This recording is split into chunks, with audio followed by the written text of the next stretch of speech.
Hello friends, मैं हूं CA Rahul Ranka और ये सेशन है हमारे उन्हीं बच्चों के लिए जो सीएस एग्जीक्यूटिव दिसंबर में एग्जाम लिखने वाले हैं। ये सिर्फ एग्जाम के पहले कैसे रिवाइज करें जीएसटी को, उसके ऊपर ये सेशन है। ठीक, without wasting time let's start the discussion. GST revision में हम सबसे पहले देखेंगे कि जीएसटी एक इनडायरेक्ट टैक्स है और उसके बाद GST is a destination based tax. उसके बाद the first country to implement GST, तो पहली कंट्री जहां पे जीएसटी वर्ल्ड में लगा वो है फ्रांस, और फ्रांस में ईयर 1954 भी आपको एग्जाम में पूछ सकते हैं। इंडिया में जब जीएसटी आया, जीएसटी आने के पहले गवर्नमेंट ने एक टास्क फोर्स बनाया, Kelkar committee, Kelkar task force, to study कि जीएसटी इंडिया में पॉसिबल है, वायबल है या नहीं है।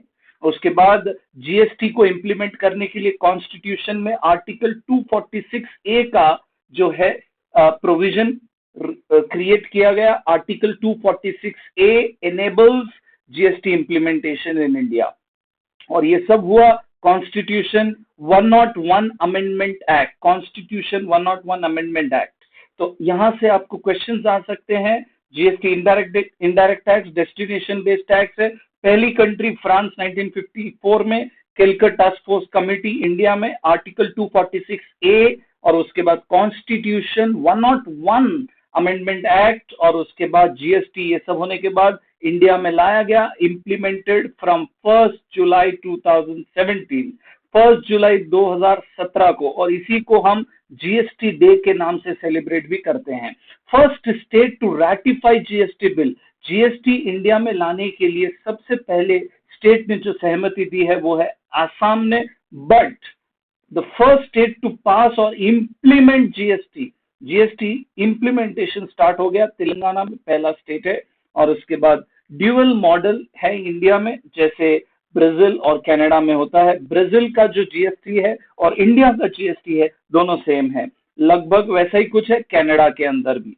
जीएसटी आने के बाद ये जो पुराने टैक्सेस है, excise duty, service tax, CST, VAT, entry tax, luxury tax और बहुत सारे दूसरे भी टैक्सेस हैं जो सब गायब हो गए। ये सब को जीएसटी ने खा लिया, राइट। और उसके बाद हम एक डिस्कशन करेंगे जीएसटी काउंसिल, जिसके ऊपर आपको एग्जाम में क्वेश्चन आ सकता है। जीएसटी काउंसिल जो है ये हाई लेवल बॉडी है जो कॉन्स्टिट्यूशन ऑफ इंडिया के अंदर बनाई गई है, कॉन्स्टिट्यूशनल बॉडी है, प्रेसिडेंट ऑफ इंडिया बनाता है, और ये बनता है article 279 a constitution of India के तहत, राइट। और ये हाईएस्ट बॉडी है, जैसे मैंने आपको ऑलरेडी बोला, जीएसटी पॉलिसी बनाने के लिए इंडिया में हाईएस्ट पॉलिसी है ये, और जीएसटी हार्मोनाइज्ड तरीके से इंप्लीमेंट हो, हार्मोनाइज्ड इंप्लीमेंटेशन हो, कोई दिक्कत नहीं है, ये देखने का जवाबदारी है जीएसटी काउंसिल का। जीएसटी काउंसिल में जो चेयरपर्सन होगा वो होगा यूनियन फाइनेंस मिनिस्टर, जो करंटली निर्मला सीतारमन है, और जो स्टेट फाइनेंस मिनिस्टर्स हैं वो बाकी सारे मेंबर्स होंगे इस काउंसिल के अंदर। आई रिपीट, काउंसिल का जो हेड होगा, चेयरपर्सन होगा, वो होगा सेंट्रल गवर्नमेंट का फाइनेंस मिनिस्टर, और स्टेट के फाइनेंस मिनिस्टर इसके अंदर मेंबर्स बनेंगे।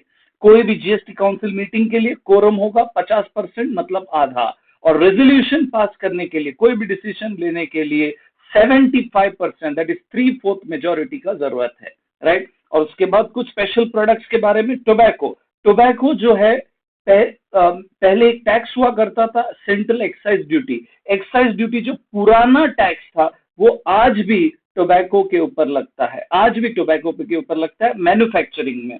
और जब उस टोबैको का सेल होगा तो ये जो नया जीएसटी लॉ है वो भी इंप्लीमेंट होगा इसके ऊपर, वो भी इसके ऊपर लगेगा।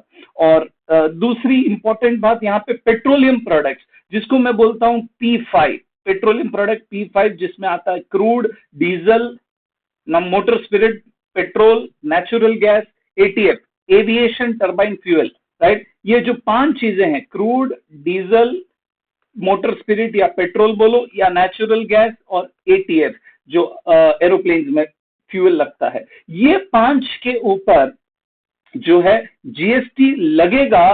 कब से? जब से जीएसटी काउंसिल का रिकमेंडेशन होगा। जीएसटी काउंसिल रिकमेंडेशन, ये सारी चीजें जीएसटी के अंदर आएगी। मतलब जीएसटी में पेट्रोलियम प्रोडक्ट्स आ सकते हैं only after GST council recommends it. और उसके बाद सबसे इंपॉर्टेंट आइडिया यहाँ पे alcohol, alcohol for human consumption, जो शराब है, जो दारू है, उसके ऊपर ना पहले जीएसटी था, ना आज जीएसटी है, और ना ही फ्यूचर में जीएसटी होगा, क्योंकि अल्कोहल को, दारू को सारे स्टेट्स ने, सेंट्रल गवर्नमेंट ने भी बोला कि ये जो है जीएसटी लॉ के बाहर होगा। इसीलिए यहां पे लिखा हुआ देखिए, not under GST chargeability section, मतलब जीएसटी के अंदर ही नहीं है, and it is kept outside GST law and can never never never be brought under GST, मतलब फ्यूचर में भी कभी भी ये जीएसटी के अंदर नहीं आ सकता, राइट। और उसके बाद ये जो जितना भी जीएसटी रिलेटेड जो रजिस्ट्रेशन है, रूल्स है